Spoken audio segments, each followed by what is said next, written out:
Kia ora Warriors whānau, and welcome back into the OneTake podcast, the official podcast of the One New Zealand Warriors, and we are proudly brought to you once again by our partners at the TAB. Ron, welcome, mate. We're very excited to have you on.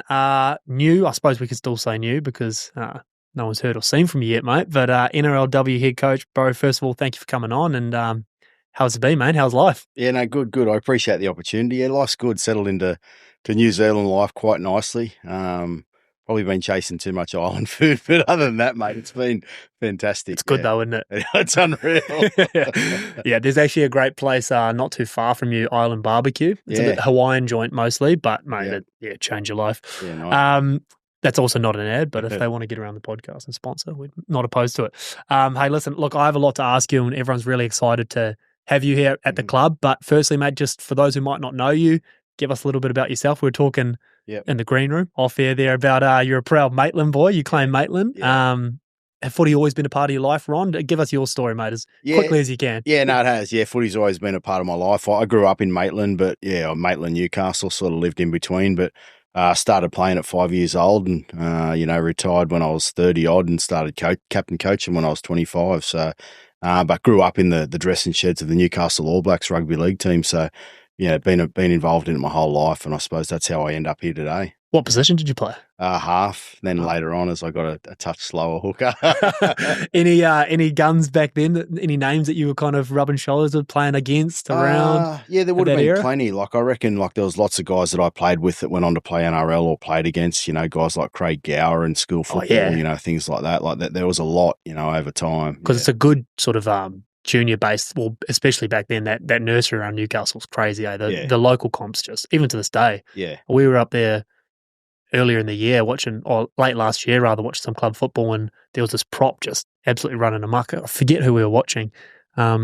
Anyway, he comes off the field and I go, that was Frank Paul Nuasala, just running around in club footy up there. Playing with South Newcastle. Yes, South Newcastle, that's it. Yeah. Yeah, outside it's a strong of comp. New South Wales Cup, Queensland Cup, it'd be the strongest domestic competition. So, yeah, great breeding ground for rugby league. Yeah. When did sort of coaching come into it? You mentioned there, by 25, 30, you were sort of captain coaching. So did you always have a desire to coach? Did you just love footy that much, or where did that sort of come into it? I reckon I wanted to be, whatever I did with football, I wanted to do it as a paid job. And when I was 25, there was an opportunity to start captain coaching, and I coached one season, and I thought to myself, that's what I want to do for the rest of my life. And it took me a while to get there, but, I might have coached four teams in a year, just worked that much, just chipped away because I knew I wanted to be a coach. And that's probably how I ended up with, where I am at this point in time.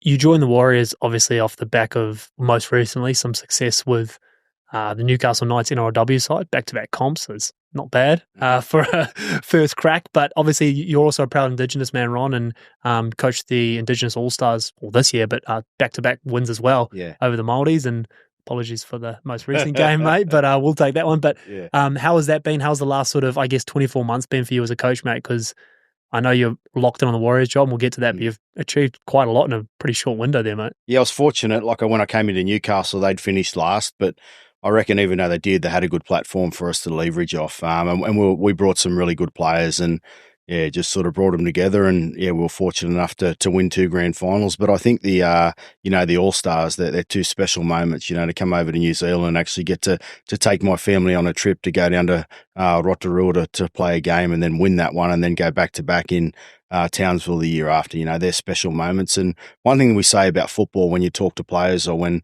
we as a family are talking, when it's all said and done and football's not there anymore, the memories that we've created as a family, we'll have with us that'll last a lifetime. So, there's special things that no one can ever take away from us.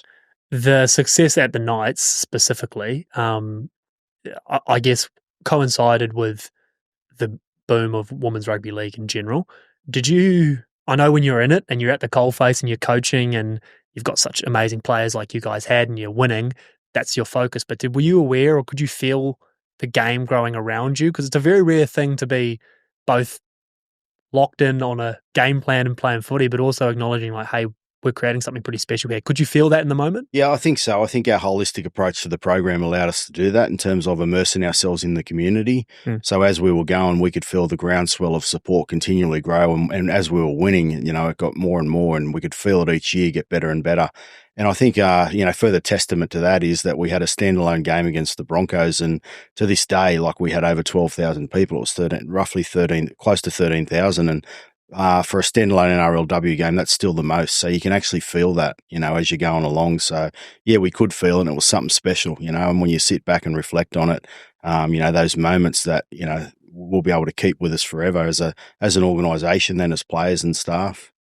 Looking to New Zealand, obviously, you had amazing success at the Knights, but you've got the polo on now, mate. You're a warrior. Mm-hmm. It's been 5 years since we've been in the NRLW competition. Obviously, COVID issues arose, and we're coming back in this year. We're all fizzed about it. I know you are. You're itching there saying that you're bored and ready to return, one footy to start already. But how much did you, when you're considering, I guess, this role and everything that came with it, how much did you look to the past and the club's previous involvement in NRLW, or did you just completely think blank slate and kind of start your own thing? Did our previous, I guess, teams or structures play a factor at all in your decision? I think not so much the NRLW, but I think the proud history of the club with the men, understanding that they haven't quite had the success that they probably that they will have long term. And I just think the country itself, the people of New Zealand, and that was probably what we looked at, how important that this club is to the people of New Zealand. That was really important.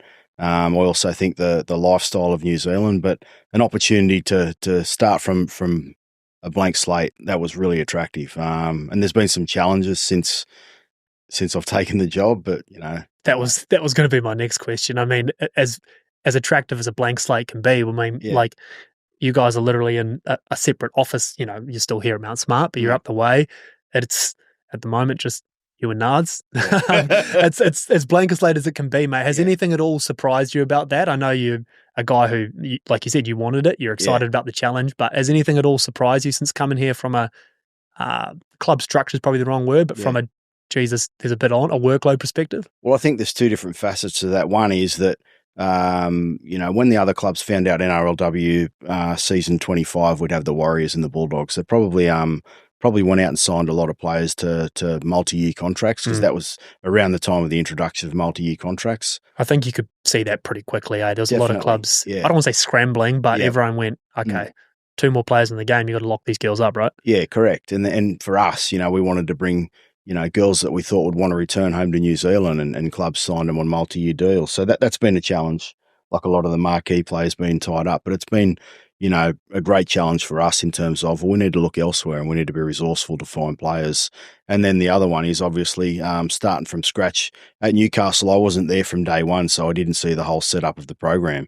So when you've actually got to go through the whole setup, find all your staff, make sure your budgeting's right, you've got to plan 3 years ahead for your player development, and then obviously you're spending so much expenditure in the first year that it probably hurts a little bit in terms of, what you can afford to pay your staff and different things like that. So there's a whole gamut of expenses, or there's a whole gamut of things that you actually need to set up and achieve from, or start from scratch. So that's all before coaching. Yeah, that's exactly right. So it's been a great learning, curve for me and Nards and the club, no doubt. One thing that's been really positive is, how much the club have actually invested in what we're doing, how much they've brought into it. You ask a question of the CEO, you can go straight to him and talk to Cam and just say, hey, what do you reckon? And he'll give you an honest answer. Yeah, that'll work, or no, that won't work. So it's been really positive from that perspective.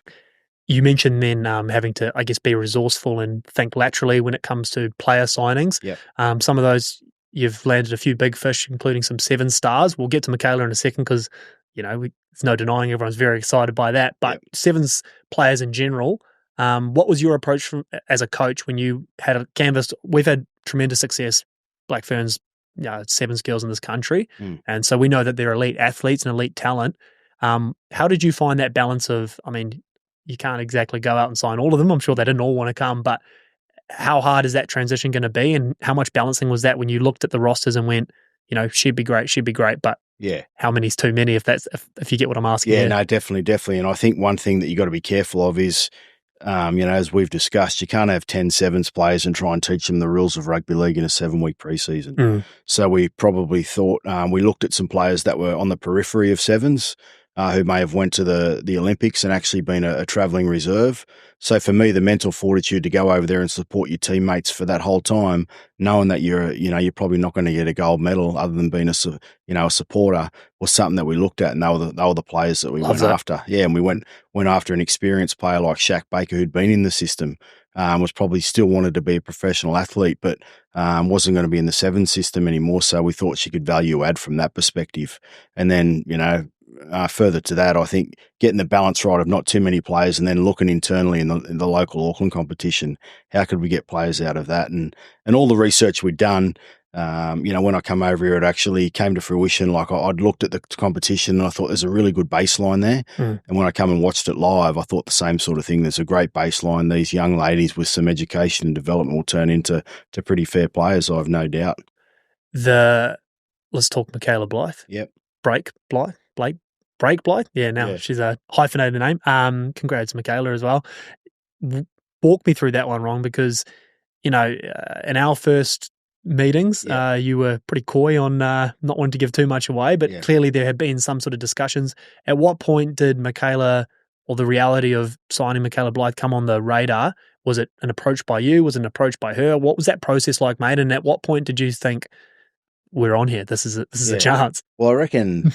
Again, we've probably got to thank the club for that. They actually brought Michaela and Sarah Hidney to a function here. Then after it, there was some media around them, wanting to chat to the Warriors. So as soon as I seen that, I jumped on it and went down that path. And all the research that I did about Michaela just indicated that if she sets her mind to something, she's so determined that she'll achieve it. Yeah. So I thought for us at 28 years of age, closing in on the all-time try-scoring list for sevens, and you can't compensate for speed. That was the reason we went after her. But I reckon after the first conversation, we were reasonably confident that she'd actually come on board as long as she could sort things out with New Zealand rugby. So, it didn't take long for us to realise that we're a massive chance of making it happen. And they were reasonably coy in terms of that she was excited about the opportunity, but we could feel, that she really wanted to give rugby league a crack and challenge herself. What are you expecting? Expecting is probably a harsh term, but what are your expectations of someone like Michaela when she comes across? Obviously, we know the talent, and we're all expecting her to do her thing like she always does. But what do you want as a coach for her to bring to your squad, mate? Lots of tries. No. Yeah, that's the obvious one. Yeah, I know. No, I reckon that's the furthest thing from my mind is the tries. I reckon it's the opportunity for some of the girls to come and actually sit in the same room as Michaela and learn what it means to be a professional athlete. Because the reality is NRLW isn't professional. She's been doing it for a 10-year period as a professional athlete, or since rugby sevens turned professional. So I'm looking for her to lead in that sense. But one thing I would say is that, any interaction we've had, she actually speaks about being able to learn off her teammates in rugby league. Like she's going to really immerse herself in the game and make sure that she leans on those experienced players to learn what she can. So I think it's going to be a great fit from that perspective. When it comes to building a side, we've got X Factor, got Michaela. You mentioned then the base and particularly the local comp here that's provided you with a lot of raw talent already, and we can see that from the roster that you're building. Similar to the men's game, how important is your spine going to be, Ron, and how much consideration have you given to that balance of youth and X Factor, similar to what you had at Newcastle, and then I guess experience as well?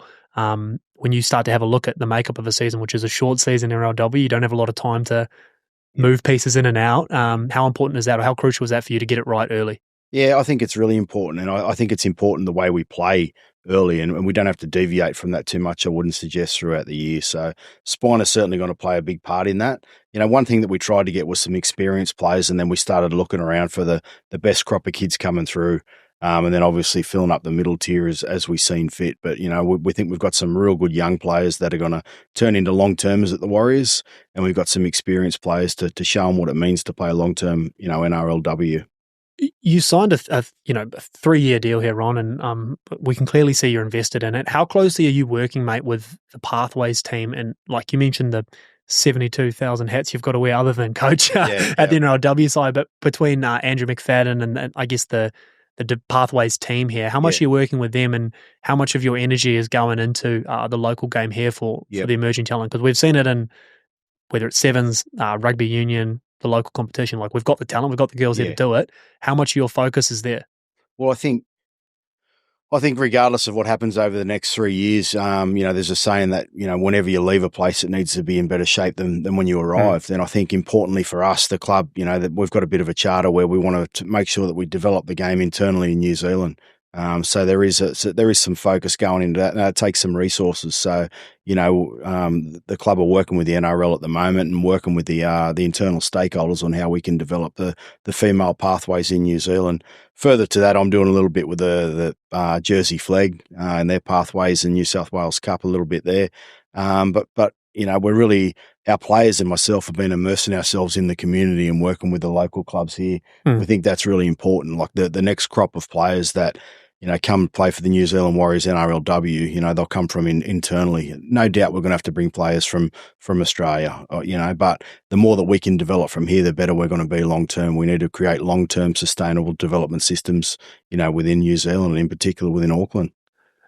Two more last ones from me, mate. But when you have a look at the great unknown, our first season back, you've signed these incredible players, you've built this junior base and everything's ready to go.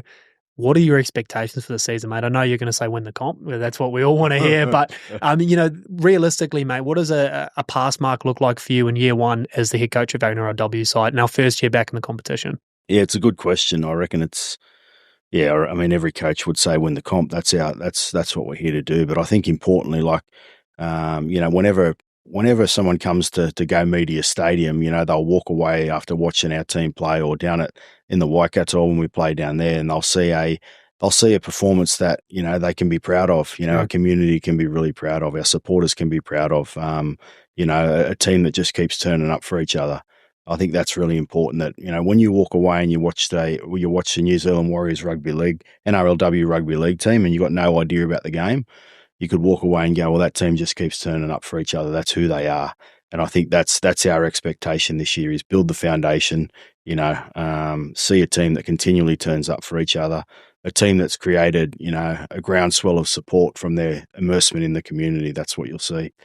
Well, you've touched on there. My last question, mate, is are you prepared for the groundswell? Because I'll tell you one thing, I'm sure Newcastle was raucous when you guys are winning comps. New Zealand's a different beast, mate. You probably got a taste for it out here on Friday night when you saw the boys do their thing against Manly in 2023, the Up the Wires movement. I'm sure you were across that too. But are you excited? How are you feeling about, I guess, the community? Because you can already feel it building, the excitement around your squad in particular, mate. Yeah. How pumped are you to kind of buy into that and ride that wave? I can't wait. Like, I was there on Friday and it was just a great feeling. Like, it reminds me of Newcastle in the early, late 80s and early 90s, just the support. But I reckon, the 23 Wars movement, everyone in the NRL, there was probably some sort of envy there because it was so good. So we're really looking forward to riding the wave. And I think the ladies in particular, they need their just deserve because they're spending time in the community. They'll work hard and they'll leave a performance out there that everyone can be proud of. So really looking forward to seeing them enjoy that support. You're doing well, mate. Keep sitting on your hands. I know you're itching for footy to get back. You're doing a good job. Keep yourself busy. Hey, mate, we really appreciate you coming on and chatting to the fans and getting to know you a little bit more. And I'm sure we'll do this later in the year and victory parade down Queen Street, mate. We'll look forward to it. Thanks, Ron. Appreciate it, mate. Brother.